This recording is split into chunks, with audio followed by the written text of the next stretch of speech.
It is time to start this wonderful conversation. So, yeah, good afternoon. Thank you, everybody, for giving us the time, giving us your attention during the gem shows especially. It's definitely a time where your time is valuable. We want to make sure that we pack this hour with as much information as we can. Katerina and I are super happy to be here in Vicenza, right? You come every year. Do you have something to say about the show this year? Has it been great? Have you enjoyed it? Well, there's always plenty of things to discover, including wonderful Paraiba jewelry and gemstones. So we've been looking around what's happening for me in the jewelry world, for Kevin in the gem world. But I think to continue this conversation, because I think some of you know me already, my name is Katerina Perez. I write about jewelry and gems.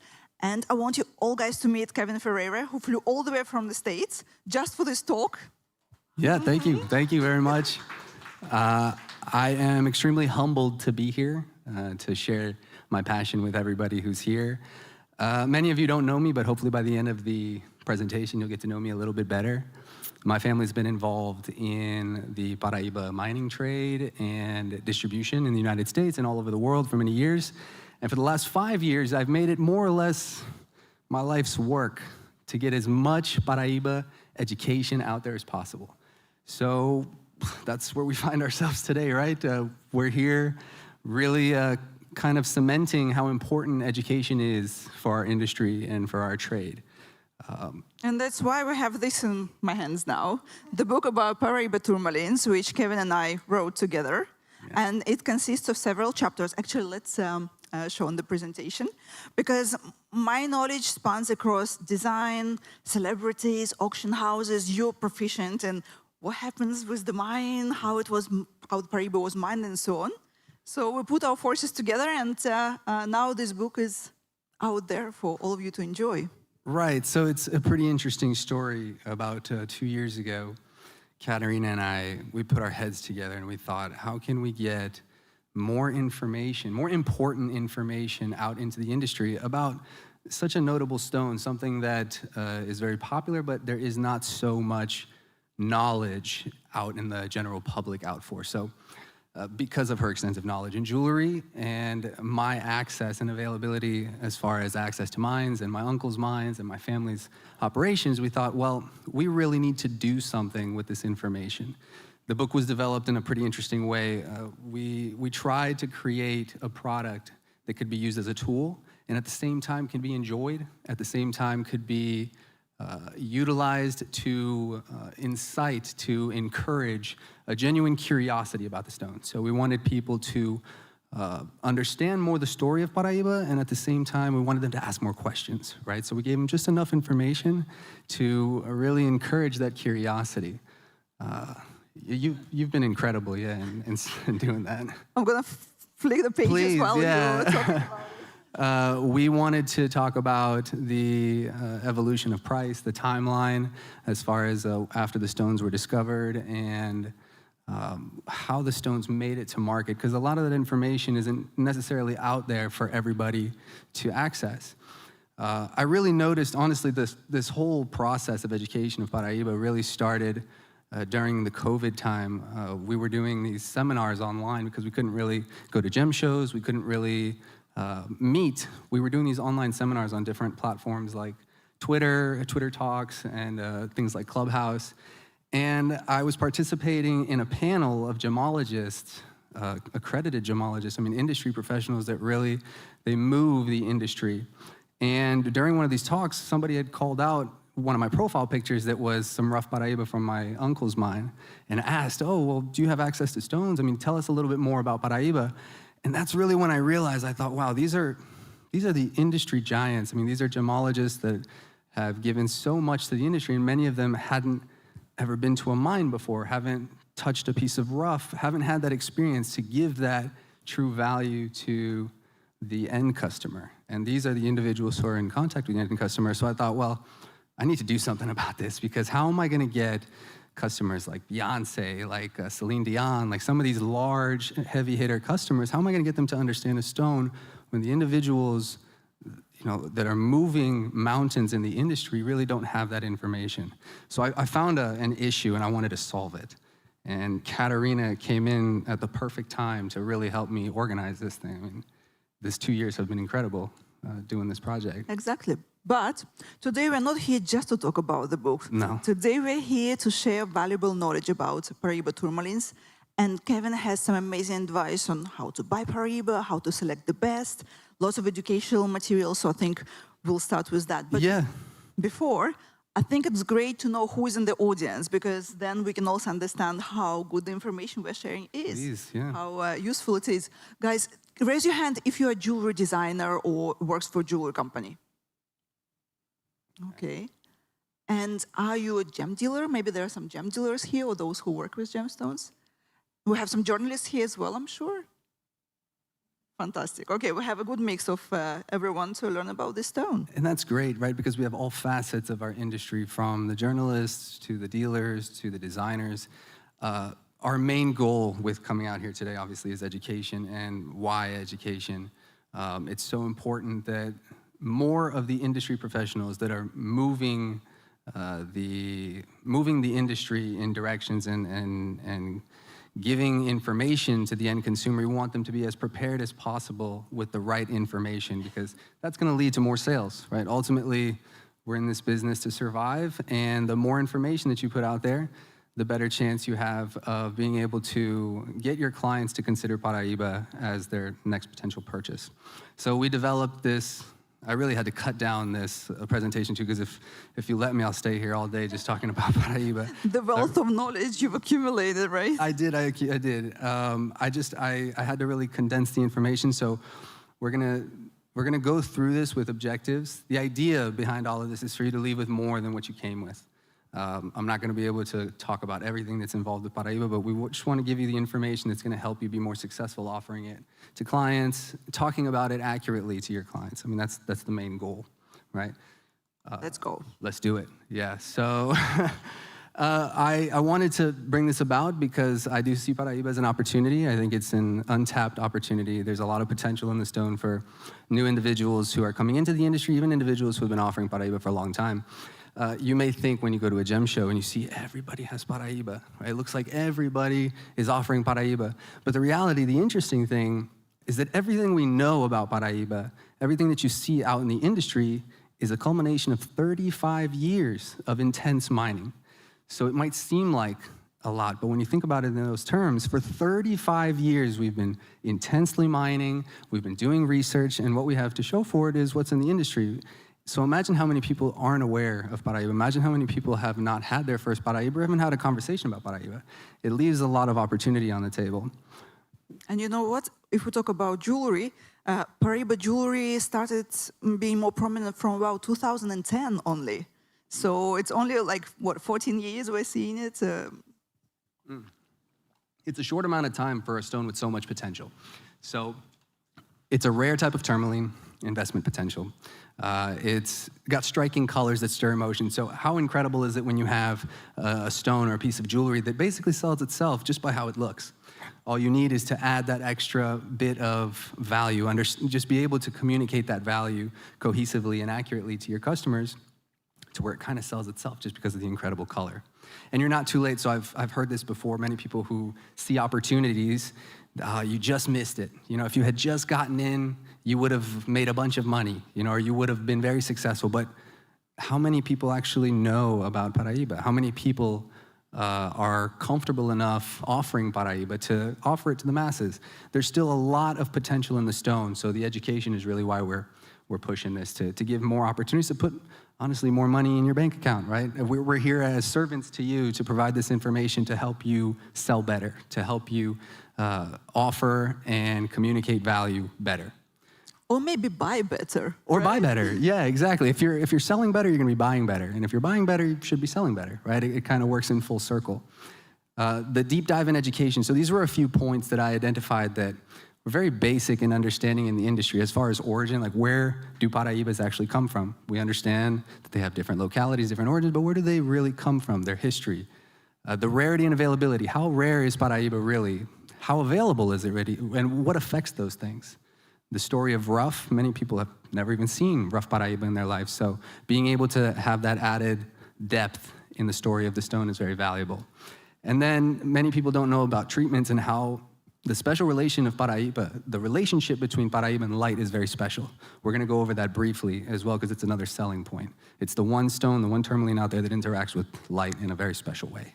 And one thing to mention, so Kevin brought some specimens also to show you, which he can do after this talk. Yeah, so after, if you guys want to look at something, I do have a few things in my bag. Don't tell anybody. The objectives for today. So we're going to walk away with 3 main points. Again, we couldn't pack everything we wanted to into this presentation, but accurately communicate rarity and availability to your clients. So you're going to have a bit more of an in-depth understanding of how to communicate to your customers. Understand how the stone's been used in jewelry. Again, Katerina is going to help us understand how this stone has been applied in jewelry and why that's special. And then we're going to talk about, of course, what everybody wants to know about is buying Paraiba, how to buy Paraiba properly, what to look for, things that are potential discounts in your Paraiba, and the different value factors that affect the price. I'm looking forward to that. Yeah, everyone wants to know about buying. So we're going to jump straight into it. This part is going to be about rarity and availability. We're going to talk about changing the narrative. So this next slide here, everybody has heard this phrase here. This is a very popular phrase when talking about Paraiba. Heitor Barbosa discovered Paraiba tourmalines in the Brazil state of Paraiba in 1989. That phrase is not enough to justify $200,000, $100,000 a carat, $20,000 a carat. It's just not enough information. So what we're going to do is we're going to dive a little bit deeper in that. So the reality of this discovery was that Heitor Barbosa had actually been mining in the state of Paraiba since 1982. So in 1982, he actually started looking actively for gemstones in the state of Paraiba. He actually stayed in Paraiba until the famous 1989 production of stones that we all know about without producing sufficient to keep his operation going. He was almost bankrupt by 1989. He almost shut his door. So I spoke to his son when we were doing the book and putting everything together, and it was 7 days before he shut down his operation that he found this production. So it's pretty incredible that if it wasn't for his determination, maybe we wouldn't be where we are today as far as access to Paraiba. Now, because we understand that in 1989 there was this production, what made it so remarkable?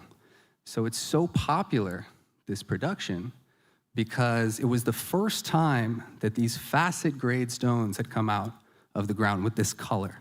This remarkable color that no one had ever seen before. It had never been understood that tourmalines were possible at producing this kind of color. And I'm sure, Katerina, you've seen some beautiful stones, I'm sure, right? Yes, exactly. But also it was a big advantage, it's also disadvantage, because when something as new as this appears, you don't know how to price it.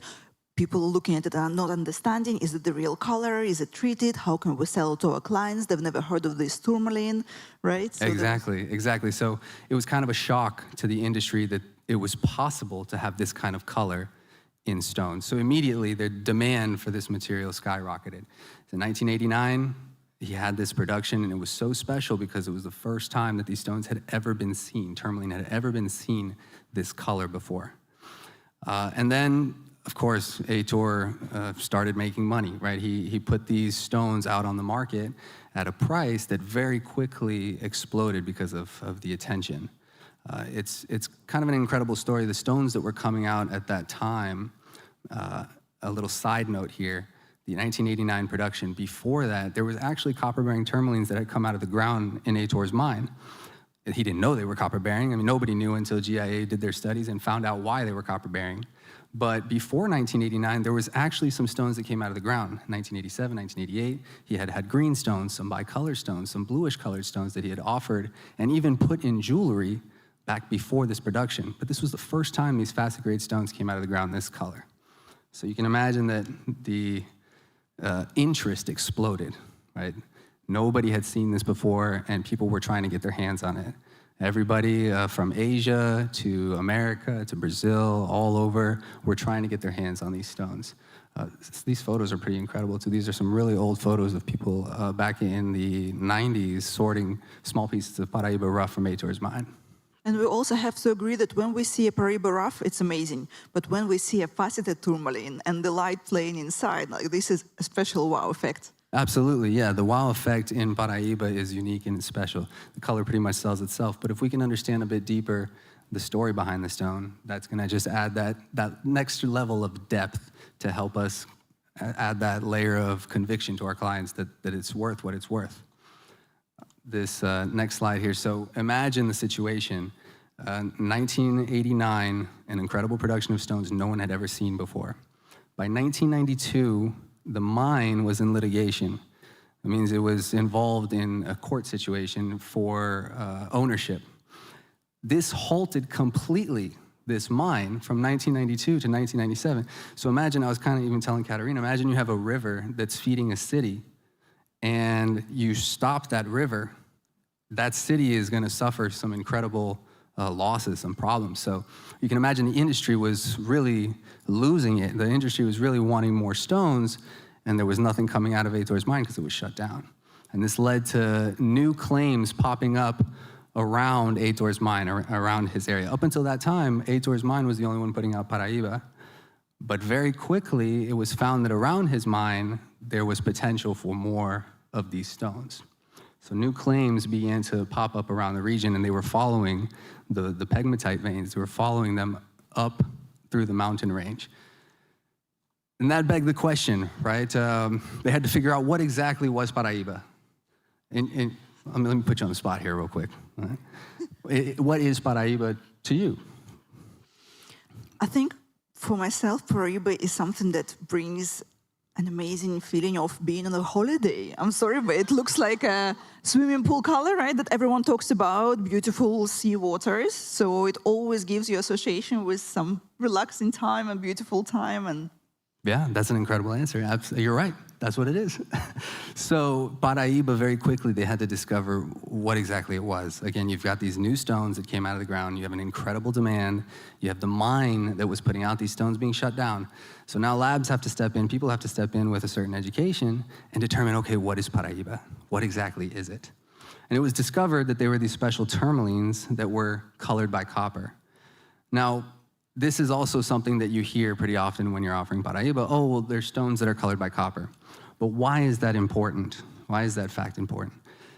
Tourmalines, up until this point in history, had never been recorded as being affected color-wise, appearance-wise by copper. This was the first time in history that this ever occurred. And that's because copper in itself is not normally associated to tourmaline. That's not something that normally is found where tourmalines are found. So now you've got a very special colored stone that is now, it's got this extra level of rarity. It's a stone that has copper now, that is affecting the color. Not even that it's just in the stone, but it's actually changing the physical appearance of the stone. Immediately, that adds a level of importance, right? And then now it's about discovering, okay, so the stones have copper and they're amazing, great. Why do they have copper? How did this copper get there? Is it only Heitor's hole in the ground that is producing these copper-bearing stones? Did he go in there and sprinkle copper on the stones as they were growing? Why is it that there's copper in these stones?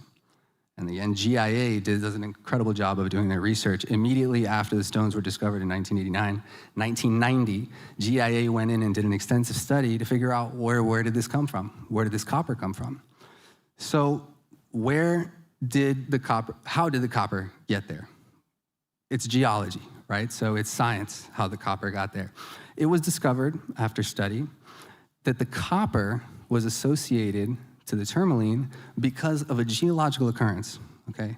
650 million years ago, when the continents were being formed, we had one giant continent, there was a geological formation that created the situation, the environment possible for copper to come in contact with tourmaline, something that was unheard of.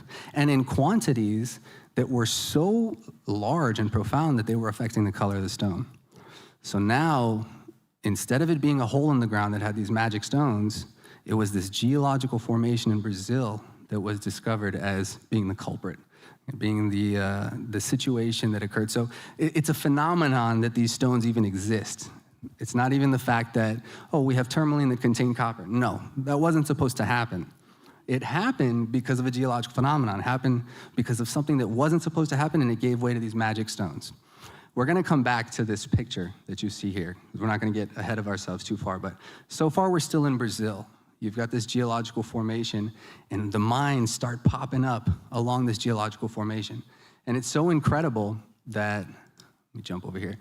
This is the geological formation here. What you see in yellow on the left side of the screen, It's got lines through it. This is the geological formation flowing up from the state of Paraiba up into the state of Rio Grande do Norte. So they share a border.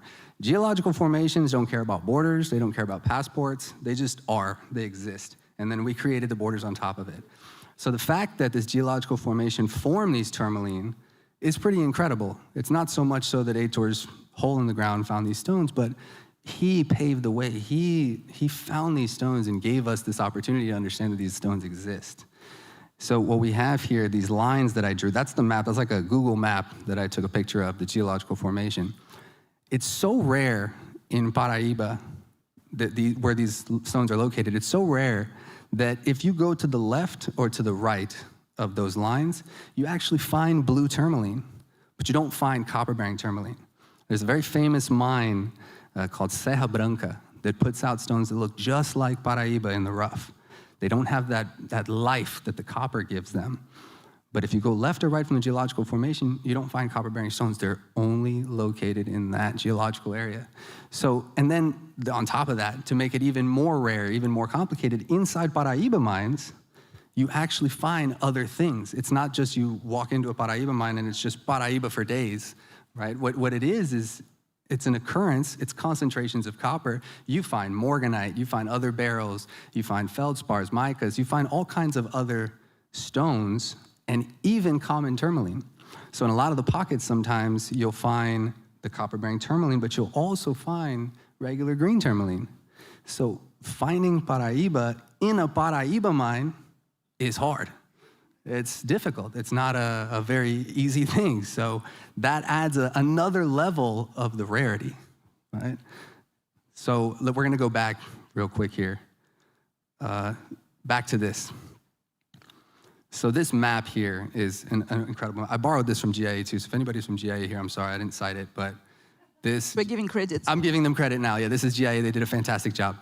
This geological formation, as you can see, it starts in Brazil. Maybe not starts in Brazil, but it's found in Brazil, and it extends up into Africa. And it even jumps over to the other side. It hits Madagascar, Australia, some other, I think that might be like Israel or something, or Egypt above that. So this geological formation existed before borders. And then it kind of leads us into this next part, this part that you've heard before. The stones were first found in Brazil and then Africa. Okay, but why? Well, why is because of that geological formation. That's where the Paraibas came from. The Paraibas came from that formation, which gave way to the environment possible for copper to come in contact with the tourmaline. So it gets very complex. I had to condense the information as much as I could, but it's to just give us a general idea that before we had borders, we just had a giant supercontinent, and the geology was happening. And then later, the continent separated. You can actually see, if you look at the tip of Brazil, it looks like it fits snug right into where Nigeria is. So it's kind of interesting. Actually, the mine we have in Nigeria is 200 meters from the ocean, 200 kilometers from the ocean. So it's a relatively, and especially when you're talking in mountain ranges, 200 kilometers is not a very long distance. So it's that same mountain range that extends from Brazil through what is today the Atlantic Ocean and into Africa, into Nigeria. Phenomenal. It's crazy to think how many hundreds of years ago they were actually formed. These beautiful Paraibas you see here now, and you can try on the jewelry with them, how many millions of years those stones are. So that's an interesting point too, because if you think about it, this phenomenon that happened, this geological formation gave way to these stones, the inclusions are actually a time capsule. So there are moments, in that 650 million years ago, there are a moment that was captured inside these stones. So you can analyze them to see what the atmosphere was like back then, that time, back when dinosaurs were, before time, I don't know when dinosaurs were around, but it's a long time ago. 650 million years ago, it's a time capsule of that. The inclusions, they give us evidence of what the atmosphere was like, what the water was like, what the ambiance was like. So it's pretty incredible that these stones even happened and that we have access to them today. I think that's a pretty good selling point right there. So you got a time capsule from 650 million years ago, and it's beautiful and a piece of jewelry. So that. And we have to be happy that there is more where it comes from still. Yeah, the idea. So a little side note here. The Brazilian mine, the Batalha mine that's been shut down for such a long time, is only about 50 to 60 meters where they've been digging from the point of entry down to where they're at. They still are very confident that they can go another 50 meters down. They can double the size of the mine.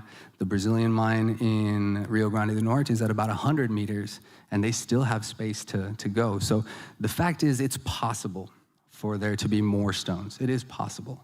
At this point, a lot of factors play into how expensive mining is and how difficult it is to extract the material. So we can't really just say that, oh, there's going to be more stones in the future. But of course, it is possible. It's not like the deposits are completely exploited. And on a separate side note, so we know stones from Nigeria, Mozambique, and Brazil. But in 2017, it was discovered that there were copper-bearing tourmalines coming from Madagascar. So there were these stones that contain copper. They are tourmalines. They are not considered Paraiba because the correct description of Paraiba is an L-bait tourmaline as opposed to this, which is a lidocotite tourmaline. The lidocotite tourmalines maybe you've seen before. They look like giant sheets. They're slices of crystal. They got big triangles in the middle of them. Maybe you've seen it if you look it up on the internet.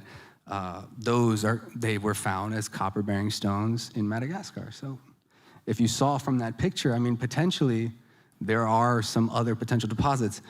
Where you see north of Nigeria is the Sahara Desert. So nobody's mining in the Sahara Desert. It's just not going to happen. Where you're looking up also north of Mozambique is also more desert. So a lot of the trouble in exploiting potentially new deposits is the difficulty of getting to those deposits. You're not going to see anybody in the Sahara Desert mining Paraiba. It's just not going to happen.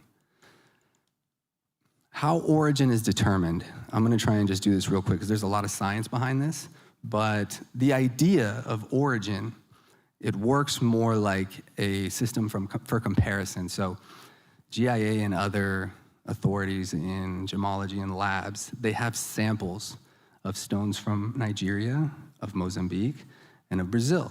And what they do is, through these samples, through analysis, they check the chemical composition, they check the spectrum analysis, they see the absorption lines in the stone, and they compare that to what they're testing. So you'll always see in a lab report, this is our professional opinion, not this is guaranteed from Brazil. That's just, they won't risk having that kind of liability because a lot of the stones in Brazil are very similar to the stones in Nigeria in chemical composition, very similar, so much so that labs will confuse them sometimes. Mozambique has some different trace elements in it, which makes it a bit easier to differentiate, but it's still, I wouldn't call it a guessing game because there's science behind it, but it's still, again, we're talking about a geological formation and elements that just came together. So it's not that it's going to be foolproof every time. And origin plays a huge part in value, right? So that's where it becomes very important to know your source, to know where the stones are coming from, to be as close to the rough as you can possibly be because you're going to have a better chance of getting a definite origin. So Kat, you've probably seen stones from Brazil. You've definitely seen stones from Africa. Can you think off the top of your head maybe some characteristics? I know size. The size, Yeah, exactly. right? Because whenever we see larger stones set in jewelry, normally it's from Mozambique. Normally, Brazilian stones don't often come in size larger than what, like 5 carats when it's faceted. But I guess also that neon color is still more evident in Brazilian stones. Yes, Mozambique also has it glow, but if you want to see the original wow glowing stone, it will mostly be from Brazil. You're absolutely right. So that is a lot because of the chemical composition. What is giving way to that incredible color you see is the content of copper. The more copper that is in the stone, the more saturated the stone is going to be. It's just, that's how it works. So the stones in Nigeria and the stones in Brazil, they have very large quantities of copper in the stone, which give way to those beautiful colors that we see, which is one of the reasons why they became so popular. So Africa, again, we have that geological formation between Brazil and Nigeria, and that is evident. There's not a lot of information out there about the geological conditions or what happened in Mozambique and how the stones ended up where they ended up. What you're looking at here is a picture of the geological outcropping. So that's a mountain, right? that's in front of the huge deposit in Mozambique.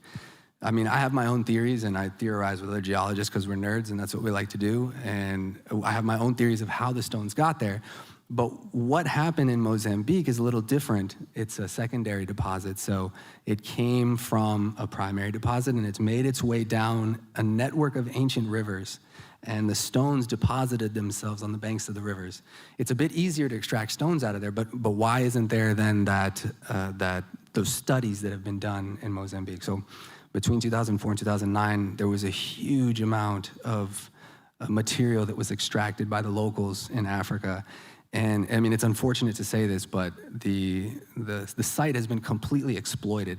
Where they were originally found in Mozambique, it looks like basically like the surface of the moon. I mean, it's full of craters from where the artisanal miners, thousands of miners, African miners, thousands of them during 2004 and 2009, exploited and depleted all the resources. Until 2010, 2011, they found new locations that brought in more structured mining. So the Mozambique deposit is different in the sense that it's an alluvial deposit, it's a secondary deposit, and the stones that came from there, for whatever reason, again, science still has to explain a lot of this, for whatever reason, they were larger crystals, much larger crystals than what was coming out of Nigeria and out of Brazil. So one of the characteristics, like you mentioned, is the size. Size tends to be larger in African stones. And that's why when we show you some slides with jewelry, you'll see some of the beautiful statement gems and rings and necklaces, and some of them will be smaller, but still very valuable.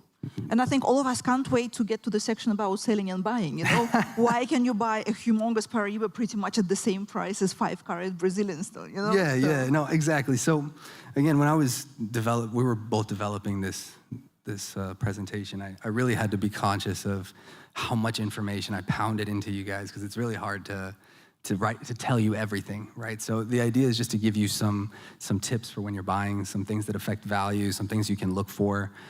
If you want to know more information, you can get your hands on a book. There's a lot of information in there. And at the end, too, if you're interested, so Katerina and I have a little coupon running on the website. I'll give you guys a little coupon code. You can get a book delivered. You could be in China, you can be in America, you can be wherever for $100, American dollars. It's probably like 85 euros or something like that. So we'll make that available for everybody. But again, the presentation today was to give you some information to help you buy and sell better. So we're gonna jump to that real quick. Actually, I'll show you this real quick. So brief description about how Paraiba's unique relationship with light. Paraiba has a unique relationship with light. It is affected by light differently than other tourmalines. It would take me another 3 hours to explain the science to you. So I'm not gonna do that. What I'm just gonna tell you is that there is an extremely rare relationship between light and the copper in Paraiba tourmaline. Later, we'll talk about it more, maybe not today. You give me a call, I'll tell you about it. This is an awesome photo. So this is the same parcel of rough from Brazil. It looks like two different parcels. And that's because of the way that the light interacts with the stones. So this is gonna play big when you're selling and when you're buying. I love buying stones in the worst light possible and selling stones in the best light possible, of course, right? So we're gonna, do you wanna kind of talk a little bit about? I think. Or do you wanna just jump into? Let's do the selling and then we'll come to jewelry, because I think this is what everyone's here for. Let's talk money. So in red here, I'm probably gonna get in trouble for this, but this is the buying secret here, okay? Wholesale pricing is developed in ranges, so an offer goes a long way. So what are we talking about here?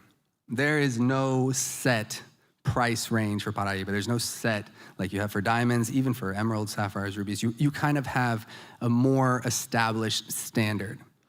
Paraiba at this point does not have that, whether it be due to it be a more recent stone or just there hasn't been enough development in that area. But I can guarantee you that all Paraiba, the price of it is developed the same way. There are three things that are gonna affect how the price of Paraiba is established. Number one is acquisition cost. The further you get away from the rough, from who cut the rough, who has the rough, who's mining the rough, the further you get away from it, the cost of acquisition goes up. It makes sense. The price will go up for acquisition the further you get away from the rough. So price of acquisition. The second thing is the willingness of the seller to sell the stone. If he wants to hold on to his stones, he's not gonna sell you his stones. So the price is affected by those two things and demand. If demand is up, it's gonna affect price. So those three things go into price development, but the main thing I want you to take away from here is that it goes in ranges. There's no such thing as a Paraiba that cost $2,000 per carat, or $10,000 per carat, or $20,000 per carat. There's a stone that costs between $1,000 and $2,000. There's a stone that costs between $5,000 and $10,000, $15,000 and $20,000. The stones are priced in ranges, and they're priced in ranges, number one, because we expect negotiation, because again, we're still figuring this out too. We're still trying to figure out what the price is, what the right price is. We're basing it on what the industry is accepting and what our costs are associated to that. So that being the case, when you are serious about buying a Paraiba, realize that there is space for negotiation, and what is expected more than anything else is an offer. Okay, an offer, because like I've had my uncle tell me before, I'll tell him, hey, uncle, there's a customer who really wants to buy the stone. He wants a discount. I say, okay, well, what's the price you gave him? Well, I gave him the full price. Okay, and he wants a discount. Okay, no, ask for an offer, right? So it goes to show that at this point, we don't have an established way of pricing Paraiba. We have things that are obvious cost to us, which is cost of acquisition, demand, and the willingness to sell a stone. And then we have things that affect the value of the stone. So certain things will affect the value of the stone up or down. Now, I can't sit here and promise you and tell you, oh, you need to buy stones that are 1 to 2 carats, that are this color, this price, and you should pay this much. I can't do that, because every stone, every situation, every application is different. But go ahead. Yeah, because I think more and more we don't buy stones just for the investment value. It's also how we feel when we hold them in the hand, right? Sometimes you can fall in love with a Paraiba which is paler color, and it will cost cheaper, and it probably won't be the most desirable, but you love it. Or you might fall in love with a Paraiba with more greenish color, right? It's so personal nowadays. It is super personal, and what I always tell everybody from the beginning, the one thing I need you to really think about is every time you're going to buy a Paraiba, have a goal. What is the point of this purchase? Is it for yourself because it's beautiful? I've done that a bunch, and I have a bunch of stones that I can't sell because either paid too much or they weren't the right stones. Having a goal puts you in borders. It puts you in a box as far as, okay, I'm buying this because I want to resell it, or I'm buying this for a specific client, or I'm starting a collection, so I'm buying this. Having a goal is going to help you utilize this, what I use, an evaluation process to determine if I'm paying a good price or not. So start with a goal, and then what I can give to you is an evaluation process that I use. This is something that I actively use when I'm buying stones, and it could potentially help you guys out too. So the evaluation process starts with appearance, obviously. We're looking at colored stones. We want something that's beautiful. When you're looking at it, it shouldn't be weird looking, it shouldn't be strange, it should be beautiful, right? That's what we want. Then I go into certifying. Am I even looking at a Paraiba? Nowadays, it's so easy to get a certificate. It's so easy to get your hands on a GIA, a lab, something like that. There's really no reason to be buying high-value stones without certificates unless you're buying rough, and we still certify rough when we buy rough. Origin as well, understanding that origin plays a huge part in value. So I need to be certain of this origin, whether that's because I trust the person who's selling it to me, or I have a certificate, or I can analyze things inside the stone that tell me, oh, this is probably from Mozambique, or this is probably from Brazil. And then saleability. Again, I've bought stones because they're cheap and I still have them. So there's a certain thought process that has to go through when you're buying stones, and especially Paraiba because they're high value, and you don't want to have a bad taste in your mouth after you're done buying a Paraiba. Now the question is about beauty. So, the first part we talked about, it has to be beautiful, but you see, everyone has their own appreciation and vision of beauty. I think when we talk about beauty is looking at the symmetry of the facets, right, and right polish of the faceted stone and these kind of things, right? Absolutely, yeah, beauty is gonna be an all-around thing. I always, when I'm talking about appearance and I'm evaluating appearance, if I look at the stone and something's off, something's funky about it, there's a problem with it. If I can't fix the problem, there's a problem. So I'm looking at it, it should be beautiful. It should be face-up beautiful. One thing about Paraibas is that they're often quite included. Is it considered to be not so beautiful, it has many inclusions, or in Paraiba it doesn't matter so much? So that's where marketing comes in, right? That's where if you're a master of marketing, then, the inclusions are like galaxies. or the inclusions are like the ocean, or the inclusions will tell you a story of the past.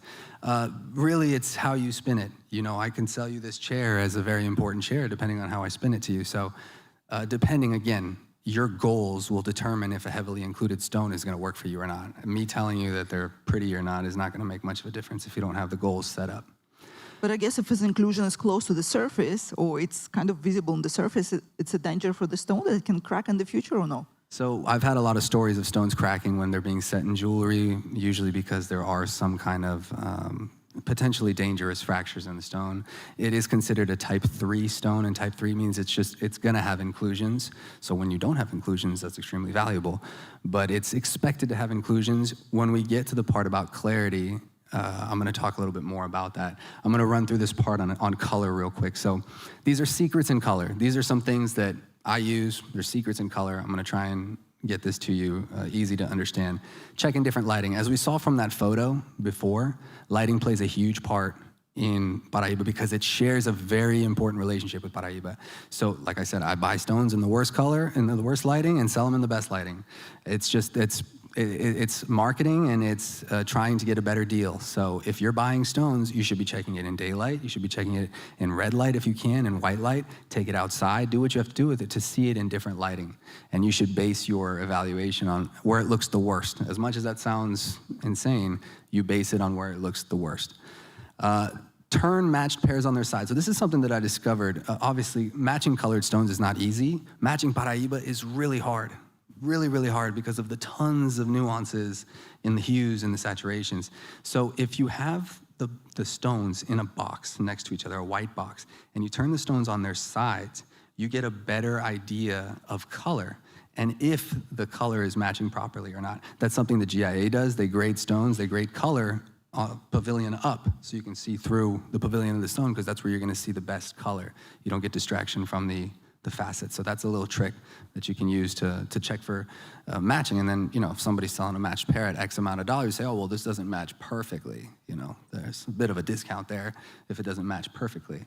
The strong secondary greens. So the stones, tourmalines, they'll have a dominant color and a secondary color. Strong secondary greens equal discounts. Of course, we're selling, the top of the top is blue, so if you have stone with a little bit of green in it, you have some space usually in there. You could potentially get a better deal if that works for your application, again. Look for desaturated areas. A lot of that has to do with cutting. Having a stone to compare the color to seems pretty obvious, but we forget a lot of times if we're trying to match stones, if we're trying to put it in a piece of jewelry. If you have something that you can use as a what do you call it? Like a comparison? Master stone? Yeah, like a comparison. Like, what'd you call it? Master stone? It's sure, yeah, it can be a master stone. Yeah, so it's like a stone that you can compare. It helps. A reference stone, thank you. Having a stone to compare it to. Primary and secondary colors mixed evenly. So this is actually kind of interesting. So those two stones at the bottom, in the middle, you obviously have blue and then you have green, right? Those two stones in the middle are kind of a sweet spot for Paraiba because there's a lot of play in the color there. A lot of times, some people will say it's green, some people will say it's blue. So a lot of times you can find some really good pricing in that range, especially the third one, that kind of a lagoony kind of color. If you can push Paraiba in that direction, you can usually get it for a pretty awesome price. And huge potential in green and primary. Obviously, we're selling Paraiba, people want blue stones, but there is a market for green. We haven't figured it out yet, but you can be sure that eventually we're gonna figure out how to sell green Paraiba, and those who got their hands on it are gonna be raking in cake. They're gonna have a lot of money, guaranteed. So it's definitely something, obviously, if it doesn't resonate with your goals, don't do it, but it's something to think about. Appearance, again, we're still in appearance clarity. Avoid stones with obvious problems. That seems reasonable. Recut last resort. I don't recommend recutting Paraiba, but we do it all the time, but that's because we do that. I wouldn't suggest it for someone who's buying a stone to recut without having the experience. Don't be afraid of enhancement. So clarity enhancement isn't necessarily a bad thing. Clarity enhancement is the equivalent to Paraiba as oiling is to emeralds. It isn't explored enough, it isn't talked about enough, but it is the equivalent of oiling an emerald. So there is a huge potential for enhanced stones. A lot of times I'll buy stones that are all cracked and beat up and they look rough, and then you treat them and they look amazing. Obviously, you're not gonna play games and price it at the price it would be if it was clean, but it looks beautiful. And it makes it more attractive. So it's something to look into further, the idea of clarity enhanced stones. And can I ask you, is it indicated in the cert as well, if it has some? Yeah, it should be.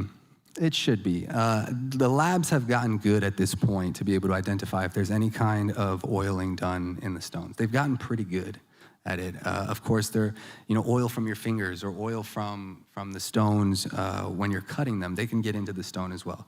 I'm seeing that we're going to run a little bit tight on time, so I'm going to try and run through this a little bit quicker.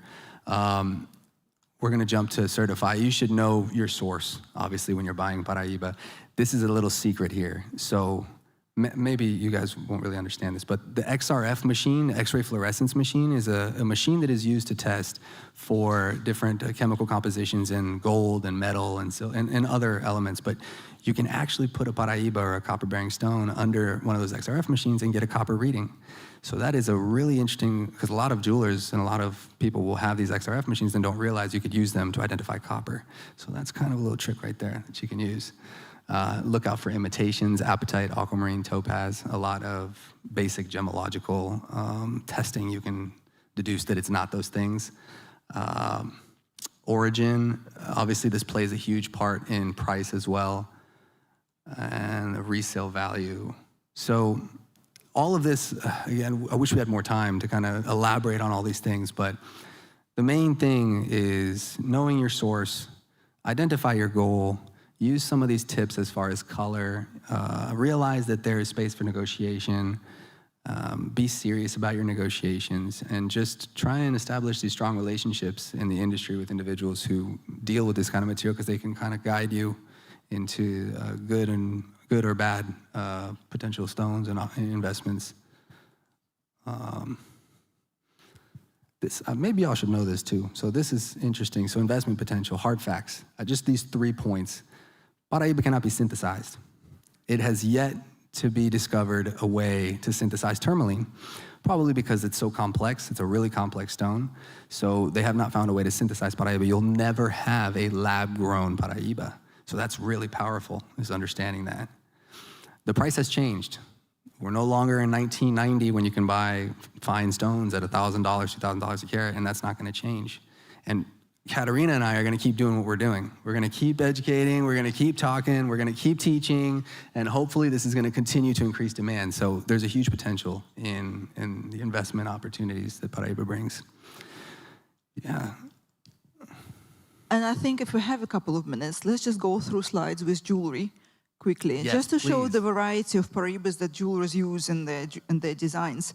Because normally we think of Paraiba as a beautiful faceted stones, but in fact it exists in many different forms. And here we're showing the cabochons, the faceted, the carved stone. Okay, let's go one by one.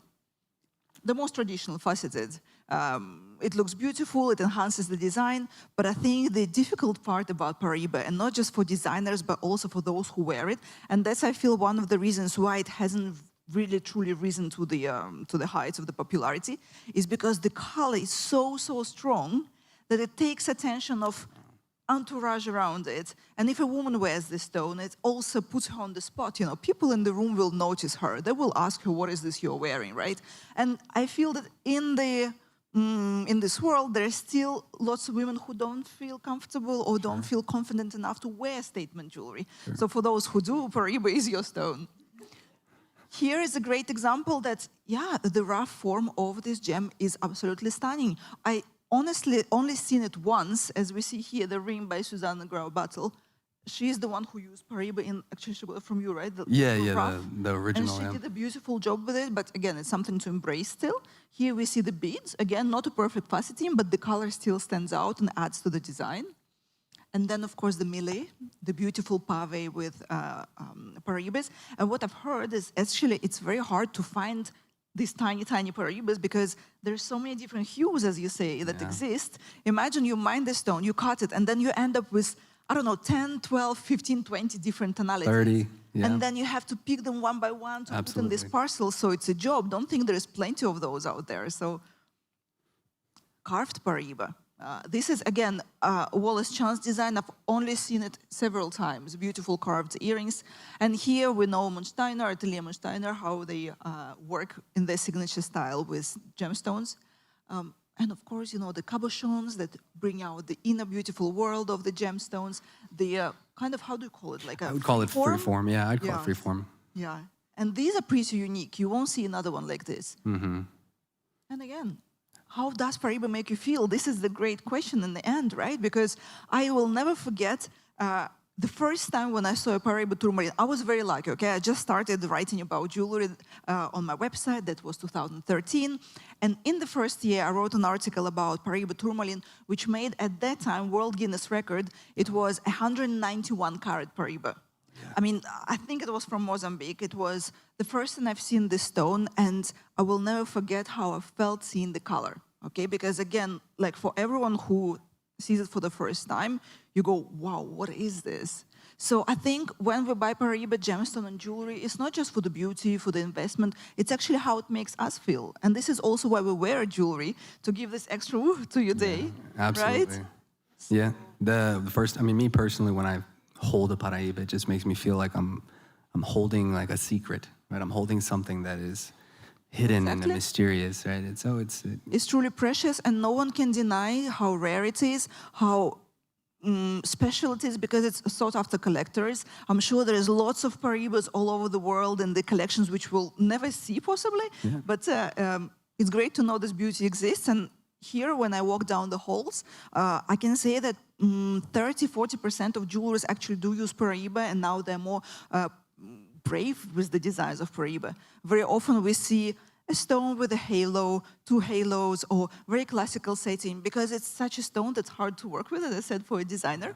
But yet, those who really showcase their personality through designs, those designers who are very brave with their settings and entourage, they do use Paraiba in a very creative way, and you will be able to see some examples here. Yeah, I do hope that you've been able to walk away today with a little bit more information. It would take us weeks to go over everything that's inside my head, right? But, you know, we do hope that... We actually talked, well, this is the last thing we want to talk about, that Paraiba is not just for jewelry. It's for watches, it's for accessories. Here we talked about the Bulgari handbag with the signature snake and the Paraiba eyes. Mismatched earrings. I wanted to talk about it before, right? How hard it is to find stones that match by color, its intensity, and how difficult it is. It is hard. It's hard to match colored stones as it is. It's even harder to match colored stones that have this play of color with light. It's like trying to match opals, right? If you're trying to match opals, you're never going to get the exact same opal, even if you cut it from the same piece of rough. So similarly, Paraiba shares this really important relationship with light, and it causes a spectrum that's not divided up into sections, but it's like a flowing spectrum of color. So matching becomes very difficult. And what I've seen, and I think it's very encouraging, is these mismatched kind of designs that allow you to be a little bit more lenient, have a little bit more threshold as far as matching with color. So that's a pretty great trend to jump on, I think. I think we have like 5 minutes for questions, right? Okay. If anyone dares. has any question to ask.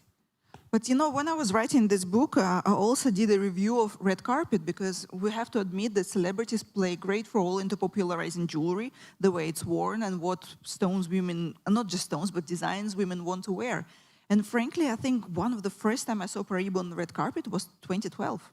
Wow. So it's pretty recent. That's also why we still not see the full potential of Paraiba out there, but we are working on it, right? There's so much potential out there, yeah. There's an incredible amount of potential and opportunity out there in Paraiba, and you're not too late to jump on it. And we're not here to sell you anything. We're not here to sell you on Paraiba, sell you on the book, nothing. We love what we do. We just have to get it out. You know, we have to give it to you, and if you choose to use it, if it helps you, that'll make us very happy. You tell us about it and call us. Yeah, so if anyone has any questions, at the end, I have, like I said, a couple specimens from the original Brazilian mine and the new mine in Rio Grande do Norte, as well as some samples of cut stones, too, from the different localities, if anybody wants to see what they look like. I think everyone wants this little workshop, so... Yeah, okay. Questions? Please. Hi, my name is Iris van der Veek, and from the Watch and Journeyship 2030. I first of all want to congratulate you with this presentation, and I'm sure other industry colleagues will follow. We should do this more when you are telling the story of of the stones. It's a story of passion, it's a story of expertise, it's a story of craftsmanship. So I think it's super, super well done. I did want to ask also a question, maybe because I'm more on the social side of things of our industry. When we look at these people that mine these stones, you know, I would love to see that story also in the presentation. Because you talk indeed about when you had that temporary crisis because of a litigation, and then indeed communities and families. I don't know how many women work in the mines. It has a huge impact. So I think it'd be great also to see, you know, how are the miners doing this? You know, how are these communities developed, and how is infrastructure built long term? But I think it was a really great presentation. Absolutely, we really appreciate that. Thank you so much. So bouncing off of that idea, I agree 100% that we need to talk more about the families and the communities that are affected by mining with as much transparency as possible. Obviously, we had a short amount of time today, so I couldn't pack everything in there. There are some mentions in the book of a few individuals and families that have been benefited from what we're doing in Mozambique. I think that moving forward, again, what Katerina and I are doing is only going to continue. So I plan on creating videos talking about the families in Mozambique, the families in Nigeria, the families in Brazil, as well as on my Instagram. I have some things on there already, but this is an ongoing process. We're getting started. We're putting the information out there very transparently, and that's what's to follow is the families, because that's part of the story, and it's a big part of the story. Thank you. Yes, sir. Just Edward Johnson from Gemfields. Just to add on that, the Mavuko tourmaline mine, 100% of the women in their sort house, or 100% of the workers in their sort house are women. Wow. Yeah, so the Mavuko mine that you're referring to must be Daniel Trinchillo's mine, KK, and correct. So they have a fantastic operation, and one that should be mirrored from anyone trying to get involved in Africa. Working in Africa in general is difficult. It's not very easy. I'm sure Gemfield is very familiar with what working in Africa is like. So especially for small artisanal miners like my uncle's mine, we actually share the fence with KK's mine. And it's not easy when you're a small artisanal miner in a small company of 50, 60 employees to try and hit all of the stops and make everything perfect. As much as we go through leaps and bounds to make sure that everybody is paid fairly, make sure that families are taken care of, make sure that we're following all the regulations, there's still a lot of work to be done. So I applaud what KK and what Daniel Trinchillo are doing. They have been there, I think they've been there maybe since 2004. I can't remember exactly since when they've been there, but they are definitely a mine to mirror. And I do love it when I see women finding stones. That's excellent. So thank you for that comment. Perfect. Yeah. Well, thank you everyone for being here. This is actually our first formal talk about Paraiba. We'll continue at different exhibitions and through our social media. So we have actually Paraiba Passion Instagram account, which just starting. So everything you talked about here and everything you guys requested as well is coming. Just you have to give us time. What are handles? Oh, the Instagram handles. Oh, we should have done Paraiba that. Passion. We should have done that, yeah. Okay. Well, thank you, everybody. Yeah, we appreciate that. Thank you. I'm going to grab the stones if anybody wants The to take a look at anything. coupons, of course, and the samples of gemstones.